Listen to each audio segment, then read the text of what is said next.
بسم اللہ الرحمن الرحیم۔ صبح بخیر پیارے دوستوں، قرآن پاک میں اللہ تعالیٰ فرماتا ہے کہ میں تمہارے اندر ہوں، تم مجھے دیکھتے نہیں۔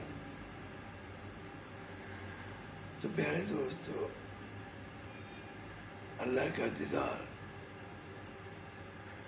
ہر اس مسلمان کے لیے ہے جو اللہ کو پہچانتا ہو، اور اللہ کو پہچاننے کے لیے اپنے دل کو، نفس کو پاک کرنا پڑتا ہے تاکہ ہم اللہ کی ذات کو پہچانیں اور اللہ کا دیدار کریں۔